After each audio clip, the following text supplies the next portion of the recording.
Support Circle. I'm Curtis, and I am joined with my great host. RJ. And folks, we have a great topic today with for everybody.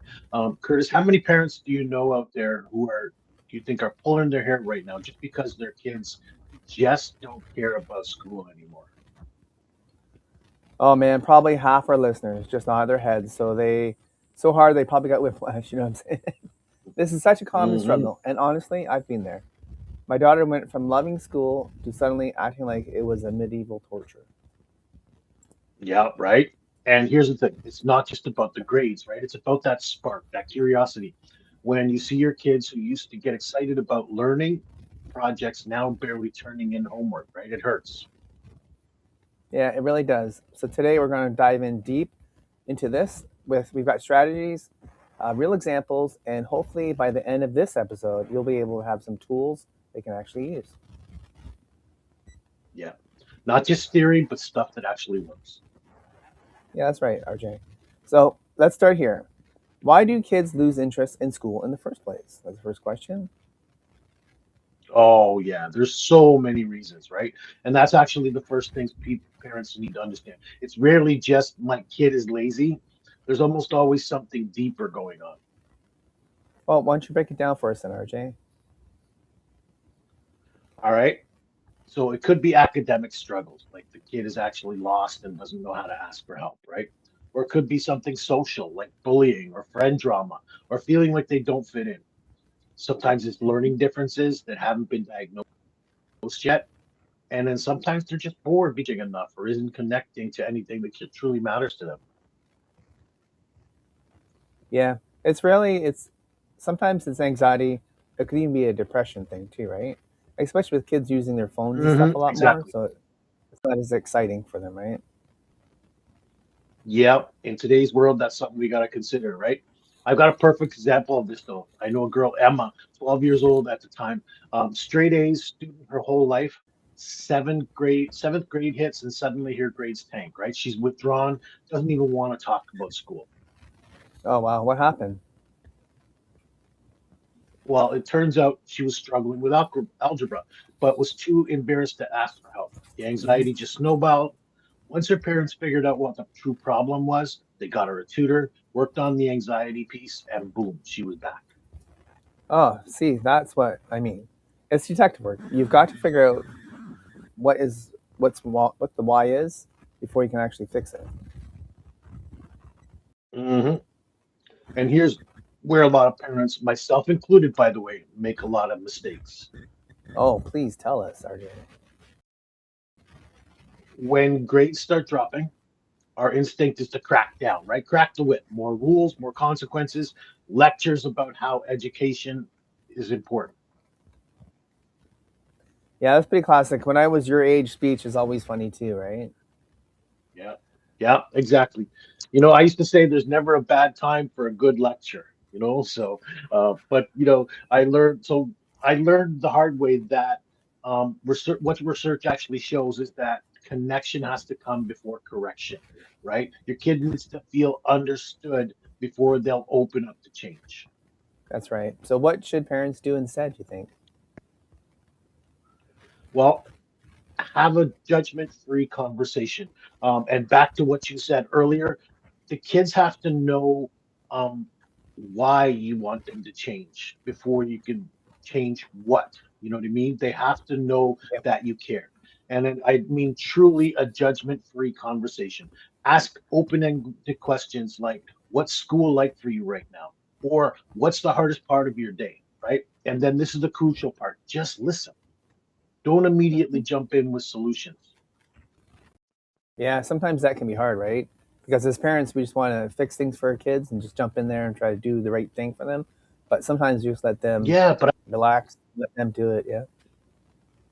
yeah, and then like I've said on the show several times, you know what? It's their life. You know what I mean? Yes, in the early ages, we're trying to tell them what to do. This is right, this is wrong, right? I get that. But at a certain point, you have to kind of let them take on their life, right? So this is incredibly hard. I get it. I remember when my son was going through this, I had to bite my tongue many times to stop myself from problem solving immediately. But when I just Hmm. listened, he eventually opened up about his teacher's teaching style just didn't click with how he learned. Oh wow. And you wouldn't have known that if you were just giving him straight lecture mode, right? You let him open up and it helped out, right? No, right? Yeah, because they look just like anybody else. They when they get challenged, they get defensive, right? Yep. So, no, I would have completely missed it. Yep. So if you can identify the problem, we've had the conversation. Now what? How do we actually reignite that spark? One of the most powerful things you can do is to connect learning to what your kid already loves. And you want to give us an example then? What do you think? Sure, actually, yeah, I have a good one. So there was this kid, Marcus, who was 10 years old, hated reading, right? Like, wouldn't pick up a book to save his life. His dad was at his wit's end. I'm guessing there's a turn here somewhere.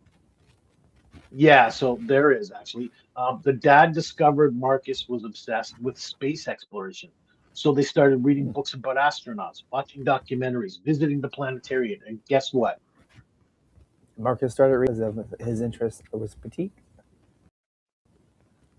Not just reading, but devouring books, right? His reading skills improved dramatically because he was reading about something that actually mattered to him.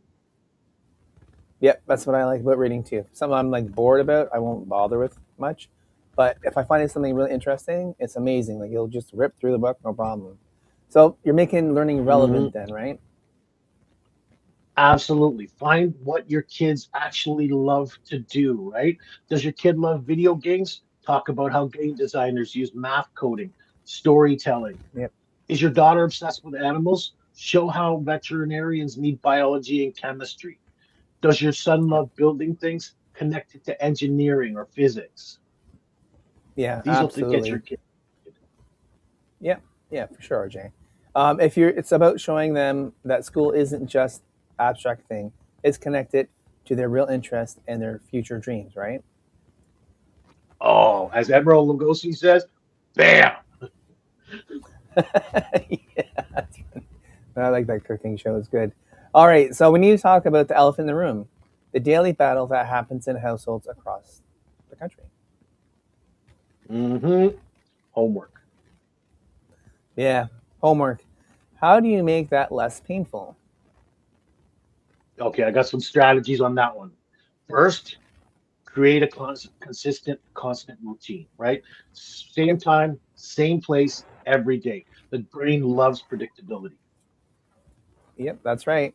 But what if your kid works better at different times? Like, say maybe it's not right after school, maybe it's like after dinner or something. Absolutely. Again, we just said try to find what interests your kids, right? So maybe your Hmm. kid needs to come home and get it done right after school because they just done the work, right? Or maybe Yep. they need some downtime first. Maybe they need to go out and chill and play with their friends and then come back. But you know what? Okay, you have an hour, then we have to get your homework done, then it's dinner time, right? You got to Hmm. experiment to find what works for your specific child. There's not one size fits all program here. Yeah, absolutely. And if you set the routine up regularly and they're doing the same thing all the time, they kind of get into that groove and they know, hey, I have to do this. But Mhm. usually, just the initial part of it is always the most difficult, I find. So, what other stuff Yeah. would you recommend? Oh, I know you're going to like this one, Curtis. The Pomodoro technique, right? Yep, that's right. I've used it for work. I also use it on a computer. So, basically, how you use it is a 25-minute timer of focus work. Then you take a 5-minute break. Yeah, exactly. And it works amazingly well for kids too. For younger kids, you might do 15-minute intervals. It prevents Mhm. overwhelm, makes huge assignments feel manageable. Yeah, yeah, I love it. But it also keeps their attention span. They might be a little bit shorter than the average adult, so maybe the 15-minute might work. Also, I find if you have a desk time timer instead of using the phone, it helps with the less distraction. Sometimes your phone might beep or you touch your phone, you might want to do scrolling of some sort, and that could eliminate your 5-minute break, right? And it burns up quick. You don't even know. Hmm. So that's something I would recommend for kids is just having a little timer on the table when they're doing the work. Just like bam, set it, it beeps or whatever it does, turn it off, and then take your 5 minutes. What do you think about that? Yeah, get them to set their iPhone or their iPad or whatever, for a Mm-hmm. timer. They all have timer apps, and it's something now you're getting them involved, right? So Yeah. Yeah, perfect example. So, what other examples you So got there, RJ? yeah, I was just going to say, I have another example for Yeah. you. This girl, Sarah, homework used to take 3 hours of fighting, tears, the whole 9 yards, Oh, right? Her mom started using the Pomodoro technique, 20 minutes of focused work, then 5 minutes dance break, a right? dance break. A dance break? That's interesting. Yep, Sounds like yep, something fun to do. yep, Break it up, right? exactly, right? So now what used to take 3 hours of misery gets done in under an hour, and Sarah's actually enjoying the process because she enjoys those fun breaks. Wow, that's pretty awesome. That's a complete transformation then. And it's not even that complicated. You just got to find something that the kid loves to do and then have that as a break, right?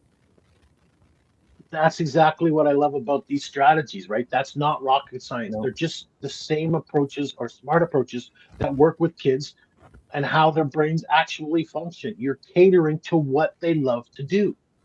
it's pretty cool, RJ. So basically, you're trying to, speaking of brains, we need to talk about how we praise our kids because apparently I've been doing it all wrong. Oh, yeah. Unfortunately, you know what? There's this psychologist, Carol Dweck, who did all the research on growth mindset. Yep. Do you want to break that down a little bit so people who are not familiar will get familiar with it a little bit? Sure, sure. So she found out that when kids get brave, when we praise our kids for being smart, like saying, you're so smart or you're naturally gifted at this, it actually backfires. Because Oh, when they really? hit something difficult, they think it means they're not smart anymore. Oh, wow, that's pretty interesting. That does make sense because you're only giving them one thing, right? And then when you do something wrong, they Right, feel guilty about not getting that goal or whatever, right? right. So instead we praise the effort, right? Yeah, Instead we say things like, I love how you kept trying different strategies until you figured it out. Or you worked yeah. really hard on that, right? You build resilience and you're teaching them the abilities to grow with effort. So it's not about the outcome; it's more about the process. And I like the rewording of it. It does help kids because if you just say, "Oh, you did a good job," only it's like you say, "Hey, listen, you did a great job by doing A, B, C." It gives them more of that confidence that the thing that they did is more important than you tell them what they've done by praising them, right? Right. You're praising them for figuring it out, right? Because again, we're Yeah. going to have challenges in life, right? So, and it's actually the difference between you're so smart and you really persevered through the challenging problem, right? Or persevered. Yeah, that's pretty subtle shift, but it's a very powerful one, right, RJ? Absolutely. Here, it's a huge difference in how kids approach challenges, right? It changes everything. All right. So I want to shift gears here a little bit because sometimes the problem isn't motivation at all. Sometimes there's something else going on. hmm Learning challenges, and they happen. Exactly. How do parents know when it's more than just a lack of motivation? hmm This one is so important, right? If your child is consistently struggling despite genuine effort, it might be time to consider an evaluation for a learning difference, right? Things like Yeah, dyslexia, ADHD, processing disorders, things like that. yeah, for sure. There's no shame in that. Just you got to know, right? Yeah, none whatsoever. In fact, early intervention is key, right? The earlier we can recognize this and detect it, the sooner we can work on corrections, right? So many successful adults with learning differences credit early support and accommodations for their achievements, right? So the earlier you identify it and address it, the better it is. Yeah, that's good because a lot of kids, parents don't know what's wrong with their kid, and they're like, "Oh, well, we're not sure," and they just keep on trying to push the kid, right? So, what kind of signs do you think Yeah. parents should watch for? What kind of signs do you think? Well, again, and if we've tried those techniques of giving them those things we enjoy, right? If homework is still taking, 3 hours instead of 30 minutes, if they can explain concepts verbally but can't get them down on paper, Yeah. if they're trying hard but still failing, if reading is a huge struggle but they're bright in other areas, these are all some red flags to look out for. Oh, interesting. And what do parents do if they suspect something? Mhm. Talk to the teacher first. They know them best, right? Then the Yeah. school counselor. Get involved at your kid's school. These are things that are important. You can request an evaluation through the school or get a private psychoeducational evaluation. Don't wait and hope it gets better. Address it as soon as possible. Yeah, the private stuff is pretty expensive. We did that for my daughter, and we got assessment from school, And that's and it's helping out. Yeah, Yeah, and that's why most schools will do this like again, they want to know about the kids' learning disabilities or learning abilities as well, right? yeah. So, Hmm. yeah, the school's But more you than have to, willing to yeah, help. Of yeah, course, there's only so far. yeah. A Yeah, lot and of times you that's kind of got to exactly it. You push. have to get involved, right? Yeah, you got to push it a little bit too, because sometimes they kind of push you away as a parent. But as a something you think something's truly wrong with you got to push yourself to get that the school to help as much as possible. Mhm. Because a lot of times And the here in school's like, Canada, oh, we they have want a to do good, that. yeah, but here in Canada, Yeah, we have a pretty good health program, and diagnoses and things like that are more readily available. So please, here in Canada especially, take advantage of those programs that we have available, right? yeah, for sure. It's pretty good advice, RJ. Thanks. Now let's talk about making schools relevant to real life because I think this is where a lot of learning falls flat because they can't relate what they're learning at school into the real life, right? Absolutely. Kids are always asking, when am I ever going to use this, right? And Yeah, honestly, sometimes they have a point. true. I don't know if I said that when I was a kid, but I'm pretty sure I did, right? Oh, I'm sure we've all used those very words. We can Yeah, understand it, truly. But here's the thing, we can show them real world applications. Math, cook together, talk about measurements, fractions, yeah, timing. Science, plant a garden, learn about biology and ecosystems, right? yeah. Writing, have them write reviews of their favorite movies or video games, right? Get them using the things that they're learning in school. Absolutely, yeah, for sure. Even like a summary, say you watch a movie, hey, can you write summarize this? And that make sure that what they're watching, they can memorize or at least remember what they watched. So it's like, well, I remember that. It'll help them like say, hey, you're Mhm. learning something at the same time. You're trying to do something that you like, right? And look, they say the best way to learn something is to teach it. You're getting them to go and take what they know and apply it. So it's teaching it in a sense, right? So you're Yep. ingraining that lesson into them. And then history is Yeah. a great one too, right? There was this kid Jake who thought history was the most boring subject on earth. And I've been there. I failed history one year with a 11 as a final grade. Oh So wow. I understand that. Oh But it was actually the teacher who couldn't teach right. So, but there's a real world example of failing in the educational system. So, yep. but his father asked him to research his family's immigration story, right? Yeah, that's pretty smart, man, because it kind of like gives them more interest, right? Yeah. And then so Jake interviewed grandparents, found old documents, Hmm. created a family tree. He went from barely passing to being engaged in history class because something suddenly mattered to him personally. Yeah, it's a beautiful man. Actually, it made it personal interest instead of abstract, right? Yep. That's the key, right? Personal connection. Abstract concepts become meaningful when they're connected to something real. Yep. So we're running short on time now, but I want to make sure we covered something else pretty critical here. What about the issue of social or emotional or that's not academic? This is huge. Academic motivation often drops when kids face social challenges, Yep. right? Bullying, friendship problems, feeling like they don't fit in. These can make schools feel unbearable. Absolutely. We covered some of this other topics here with bullying like a couple weeks ago, right? So, what other signs do you think parents should hmm watch for with their kids? Yeah, these are the common ones. Frequent stomach aches or headaches Mhm. on school days, but they're Yep. fine on weekends, right? Hmm. Reluctant to discuss school or even especially their friends, right? Oh, I don't want to talk about that. Changes in eating or sleeping patterns, withdrawal from activities that they used to love, suddenly wanting to stay home all the time. Yeah, I've seen this These are some happen of the with my symptoms. yeah, I've seen this with my kids sometimes, and usually it was for her. It was just she had thought she was just being bored because she always had to sit in the front. They let her move around to another spot in the classroom, and she's doing much better now. So whatever it is, was sitting in the front of the class.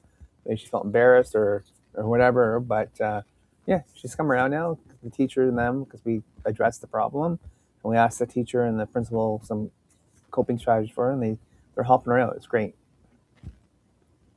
Yeah, that's awesome. Yeah, So yeah, the mind body connection, this is powerful, right? If you're seeing these signs, dig deeper. Schedule time with the teachers, talk to the school counselor. Sometimes the academic problem is really just an emotional one in disguise. that's right. And don't be afraid to bring in a therapist if you need to, right? Oh, absolutely. We talk about this in Canada all the time. Mental health is just as important as physical health. That's right. So it's not something that we've always learned in the past, but currently it's more of a in the news, and more people are aware of it, which helps a lot because Mhm. sometimes our mental health is not as healthy as our physical.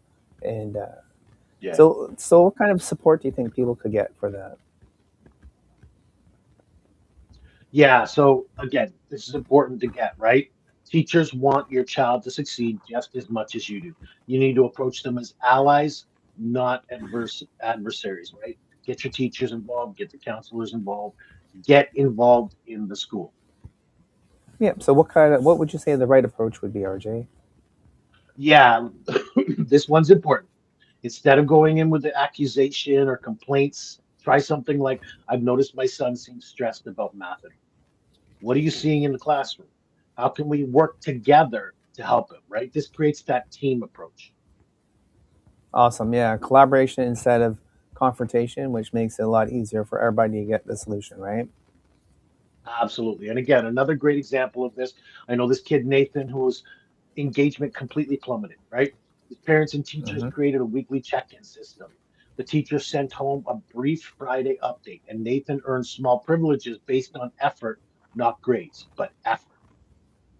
Oh, awesome. That's pretty important distinction, right? Yeah. Super important, right? Within a few weeks, Nathan felt supported instead of pressured, and his motivation improved dramatically. That's great. Because he wasn't being judged, he was being supported, and that probably made a lot of difference. Yep, makes all the difference. Perfect. Okay, so we covered a ton of ground today, guys. Before we wrap it up, I want to talk about something you mentioned in your notes: perfectionism and fear of failure. Oh, yeah. This one's a sneaky one. Some kids lose motivation, not just because they don't care, but because they care too much, right? They're Mhm. afraid of not being perfect. And how do you think that matters? Procrastination, avoidance, not turning into scientists because they're not good enough. And it Yep. looks like they don't care, but really they're terrified of failing. Oh, wow. That's pretty crazy. So, what do you think we should do about that, RJ? Yeah, help them understand that make mistakes they make are essential to learning, right? They're normal. Share your own failures and what you learn from them. Normalize struggle as part of the process. I love that reframe. You haven't figured it out yet. Instead, you can't do this, right? It's better Yep. to say you can't The figure word it out yet, than right? yeah, yeah, for Yep. sure. That word yet. It implies the ability to grow with effort, right? Growth mindset in action. Yeah, absolutely. It's growth mindset's the best thing to be having, right? Takes a little practice, but we Mhm. can all get there. So before we go, some final thoughts. What is the one thing you want parents to remember from this episode? Your relationship with your child is more important than any grade, right? Yeah, If you have to choose between connection and achievement, always choose connection. That relationship you have with your child is far more important than how they're doing on a piece of paper with a number, right? When kids feel loved and supported unconditionally, they're more likely to take the risks necessary for learning, though. yeah, that's pretty beautiful, RJ. I like that. And remember, progress isn't linear. There will be setbacks, and that is okay. And that is also normal. Absolutely. You know what? Be patient with the process and with your kid. And with yourself, because we have to be patient with ourselves with our kids, so they can Mhm. lead by example, right? Yes, sir, man. Absolutely. And with yourself, right? I like those words. Parenting is hard. Give yourself some grace. All right, folks, that's all the time we have for today. Before I go, we need your help spreading the word. Yep. If you're watching this on YouTube, make sure you hit that subscribe button. And of course, ring the bell for notifications Yep. of any of our episodes. Every time you say that, I hear the song "Ring My Bell." That's why I always laugh. Yeah, yeah, that's pretty funny. That's awesome. So seriously, folks, it takes 2 seconds and it helps us out so much. And then give us your thumbs up if you find this helpful. Awesome. Thanks, RJ. If you're listening on Facebook page, or in Facebook, drop a comment below and let us know what resonated you with this episode, and what are you going to try first. We read every single comment. Yep, we really do. And your stories help other parents feel less alone in this struggle. Absolutely. And here's the big one. If you know a parent who's dealing with this right now, who's frustrated because their kid doesn't care about school anymore, share this episode with them. Text them the link, tag them on social media, and send it in your parent group chat. Exactly. You never know. The parent you share this with might be the one who desperately needed to hear this today. Yep, that's right. And if you want more from the Parent Support Circle, follow us on all socials. We're on Instagram, Facebook, TikTok, and all the places. Just search Parent Support Circle, and you can check out our podcast and some other stuff. I have a group as well. Yeah, we're building community here, folks, right? A real circle of Yep. support for parents navigating these challenges together. All right, guys, we'll be back next week, same place, same time, just different topic, obviously. And keep parents keep. Let's carry on there, Jay. Okay, So until then, I'm RJ, I'm Curtis, and remember, you've got and this, guys. remember, you got this. All right, seriously though, RJ, that dance thing is really making me laugh. I'm gonna try it tonight. I think maybe Yep, with my kid. yep. Well, again, let us know how it goes. Put it in the comments, right? And don't forget to Yep. post if it works. Other parents need to know. All right, guys. Thank you. Have a good day. Or good night.